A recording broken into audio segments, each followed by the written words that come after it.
honored to introduce my wife, actually, to all of you, but she's the person I know better than anyone else in the world. And my wife, Tracey Garbutt Dolan, is, you probably know her as a remote viewer, which she has been and is. But what she really is just a remarkable human being, an amazing person. I'm lucky because I get to chat with her every single night about all the interesting things going on in our heads.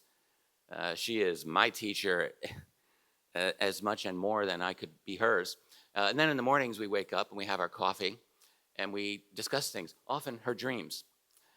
Tracey, I don't know if she'll get time to talk about this, but she has the most unbelievable dreams. And she will talk a little bit about it, but I've never met anyone like that.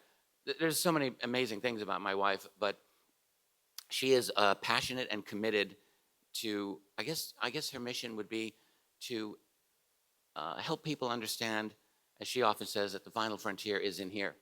It's not out in space, it's not under the oceans, it's in the mind. And it's her most overriding passion in the world. And I just got a front row seat watching her explore this daily. And she's a true explorer of the mind. I don't have notes here, and I'm just rambling. So let's just bring Tracey here. Tracey Garbutt Dolan, please give her a big welcome. Thank you. Thank you. How lucky am I to get my husband to introduce me? I feel like the audio is a little bit low. Is it? Yeah. It does? It sounds great? How does it sound to you guys? They're all saying no. I feel like it's a little lower than before. I'll just keep talking a little bit there. I feel like there we're all starting to feel it a little bit more there. Just checking on the time. Yeah, that's sounding better? Yeah, okay. All right. All right, everyone. Thank you so much for being here. Thank you to Richard for introducing me. Didn't expect that. Make me a little emotional right off the bat. But yeah, this is my lecture series that I've been doing since about 2017, 2018, called The Final Frontier is in Here. It truly is my most deep, driving passion to bring us back to realizing this. I think a lot of us know this, a lot of us feel this, but as we go through the day, we kind of forget about this. Some of my previous lectures have been, are we the quantum computers that we're searching for? I believe we are. And remote viewing, dreams, mysteries of the mind. Last year I did abduction studies, living in silence. And it really doesn't matter which area or modality that we go into, because they are all interfacing through the mind, right? All of our perceptions are interfacing through the mind. So for me, it is the richest, most rewarding exploration that we could possibly do. I'm just gonna check over my notes and see if there's anything else I wanted to tell you. Can you hear me okay? I feel like it keeps dropping a little bit. We're okay? Okay. Okay, great. So today, I hope that I can spark a few new ideas in all of you, whether you're new or you're completely seasoned. I feel that the whole purpose here is for us to uplift and inspire and give each other ideas and make this life more fulfilling. This lecture really focuses on how do we bring more of the magic and miracle that we feel when we have natural psi events or psionic events. For me, those words are interchangeable. But how do we feel, or how can we bring more of that feeling of magic, the mystical, into our everyday life? And this is really my love letter to that exploration. Sorry. Normally, I hide behind a little more research, but in this presentation, I'm actually going a little deeper into my own experiences. Just got to fix this a little bit. Okay, there.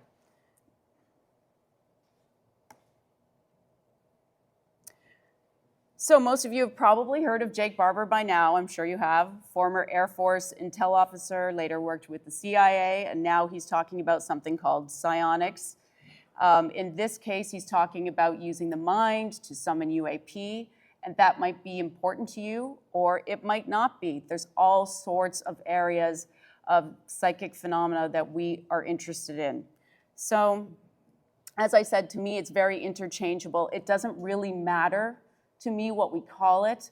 When we are on the inside of this, when we are experiencing psychic events ourselves, the last thing I'm worried about is what it's called, but what I do hope for is an open discussion where we can share this.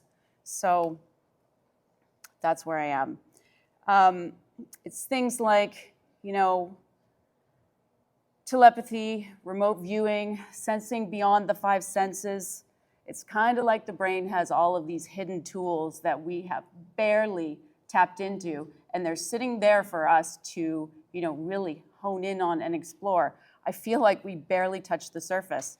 And now, of course, we have Dr. Diane Powell on the scene and the telepathy tapes, which I know, right? It is just the most incredible contribution, honestly, to humanity. First of all, we have a part of our humanity that we didn't even know existed. I'm going to try not to get emotional about this, but we didn't even know that they were there. And so, Diane's research brought this forward. It's just incredible, really, truly. And Kai Dickens as well, But all the telepathy tapes, in case you don't know, I'm sure many of you here do, but it is 100% based on the pioneering research of Dr. Diane Powell's research on autistic savants and the fact that they are telepathic. And, not only are they telepathic, but they're extremely intelligent. And it goes deeper. They're teaching us through this that there is a bigger connection that we should all be noticing. People in comas, brain injury, hospice. There is a whole part of our humanity that is reaching out and trying to talk to us. And it's not through words, right? It's not through typical communication. And let's just say here, in case I don't get to it later, but when we talk about telepathy, I'm sure you've heard this many times this weekend, but we think about just thought to thought, which it is far more than that, right? It's not that it's more of a deeper symbolic language, just without the words. It's very experiential.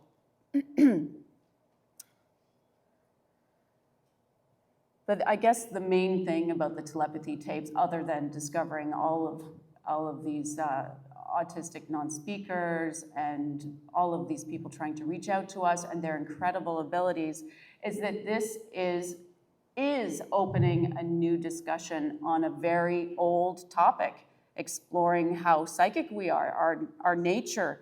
And, it's bringing a broader audience to this discussion, and it's bringing a more compassionate audience to this discussion, and that is something to be celebrated for us. So I'm going to jump right into some stories, and I'm going to start getting really quick here because I have a lot that I want to share. Recently, I interviewed a woman whose son, from the earliest age, by the way, believed he was a brain surgeon. He was born in the US to American parents of Latino heritage, and his first words were in German, and his first alphabet was Russian. And by the age of 5, he could look at brain scans and diagnose the subtypes of cerebral hemorrhages. That's not what I'm going to talk about, but I just had to say that. This is her son, and this, pretty incredible. And this story is about her, though. So the mom had an uncle in Mexico, and she hadn't seen him in 7 years. One night, she has a dream. In the dream, he's in a hospital bed, and his head looks shaved, and something looks really strange at the side. And she asks him, "Are you okay?" And he says, "I'm all right, but it's up to God now." She phones her relatives in Mexico and finds out that he's been in a coma for a month, and they are at a stage where they're going to pull the plug. Okay? So now, the very same night that she had that dream, the man in the coma, the uncle, his daughter had a dream. And he gave the daughter a little white piece of paper in the dream that said, "Open your eyes." Now, a friend of the family had a dream the very same night and saw the uncle give his daughter a little white piece of paper. So 3 people had this dream of what was going on. So they gather, they all go to the hospital, they're with the doctors, they are going to pull the plug because he hasn't opened his eyes in a month. And they stand there, they're about to do it. And at the last second, the daughter says, "Or Dad, do you want to fight?" And he squeezes her hand and opens his eyes. It's just, these are the types of stories that are commonplace in the telepathy tapes, and I think it's really giving people a place to now bring these stories somewhere. They just weren't being heard before, and now the discussion is growing and people are able to talk about these absolutely incredible things that are going on. So there you go. And it brings up this question. This is Ingo Swann. I'm sure a lot of you here by now are following remote viewing, and you know who Ingo Swann is, the father of remote viewing. And he had this very interesting idea. Now, it's not a totally novel idea, but he hypothesized that telepathy might just be our universal language. He called us Earthside, and he called them Spaceside, and he wondered, could this be the language that connects us all? Because really, language as we experience is totally man-made. So could this deeper sense that we see in all the psychic modalities be our true natural language? And this is why you're getting this not just with savants and non-speakers, but you're getting it with people in comas, people in hospice, people with traumatic brain injuries. I'm going to skip this, actually, for time. So I'm going to launch right into this. I usually don't tell my own stories, but here we go. So in early life, like a lot of you, I know this is not special. I know a lot of you have had experiences your whole life. But this is kind of where it really started. And I want to share things that I have experienced directly because they have taught me about the phenomenon myself. It's not that I want to stand up here and grandstand about myself.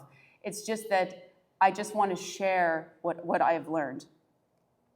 So yeah, I grew up terrified of the dark because of things that I saw all the time. I heard things, I saw things, I mostly saw things, but there was this encroaching other world, And I did have this experience with a being that I perceived as an angel. That's how I perceived her. And I was shown these 2 beautiful visions that basically I hold in my heart to this day. If I have time, I'm going to come back to these because I need to keep rolling here. In my early 20s, I had this incredible teacher, psychology professor who had a double on Friday afternoons and 100% attendance. The reason is when he did his dissertation, he didn't want to just do mind control, conformity, manipulation. He allowed himself to be inducted into the world's largest cult, the Unification Church, the Mooney cult. And so we were riveted listening to his stories because as a young man, he thought that he knew that he would not be able to be taken into this cult and he could just observe it to a certain level, but he did. It was incredible listening to how this happened through gentle, manipulation and conformity. So he was riveting. I had so much respect for him, but one of the interesting things that I had that most 20-year-olds don't get is we had extreme mind over matter, mind control experiments that we were sent home to work on every single night. And the first thing was getting rid of your alarm clock. He expected us to be able to wake up without an alarm clock. We did things like raising the temperature of one arm over the other. We did practical things like raising our grades and testing this out in other classes, right? We had all of these different strategies that were very specific, but it gave me this incredible training and this incredible background to really see that hey, there really is something here to mind over matter. And he